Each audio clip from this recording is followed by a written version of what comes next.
નથી પણ એના પહેલી જોરદાર જય બોલો. જય બોલવાથી આપણું મુખ પવિત્ર થાય અને મય વળી ગોટાળા શરીર હોય ફટકડી નીકળીએ જાય. ઓછો હાથ કરીને એવી જય બોલો. આજે સુપાઈ ખાય તો વળતો એને ઘડી કયો જાય. કારણ કે ધન્યવાદ તો એને છે પણ જોરદાર જય બોલો ઓછો હાથ કરીને ભાગમાં આવ્યો તો છે.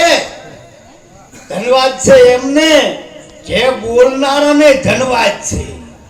કારણ કે જે બોલી નાદ અભળાપો એ કઈ જેવી તેવી વાત નથી. સત્સંગની વાત હવે હમણે અમારે આકોલી ભક્ત મંડળે જોરદાર વાણીઓ બે ઉપાડી પણ આ તો જેની પાયક હોય એને ખબર. રાધા ભોજ હતા અને વનમાં શિકાર રમવા જ્યાં ભૂલા પડ્યા હાથ પડી ગઈ એટલે રાધા ભોજને એમ થયું કે હવે ક્યાં જાવ.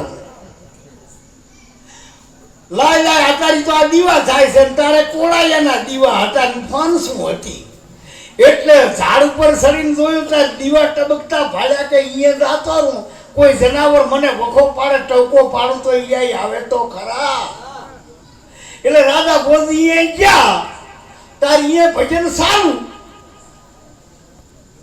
એટલે રાધા ભોજ તો મૂલે થોડું ઘણું મય ગર્વ તત્વ સહી ખાતું જટલાઈને નથી. ચમકે હાથીને ઉપરથી પડતો કરત મરી જાય પણ ચીડી 50 કિલોમીટરથી પડતી કરત હોય મરે.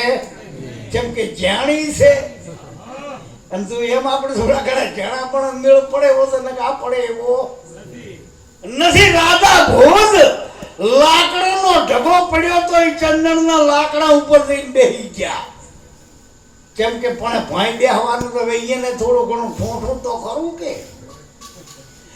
એટલે એક ભાઈને એમ થયું કે આ કાંક જિજ્ઞાસુ હશે તાર દૂરથી આવીને સાંભળવા આવ્યા છે એને પૂછો તો ખરી વાણી વિલાસ બીજું કીધું.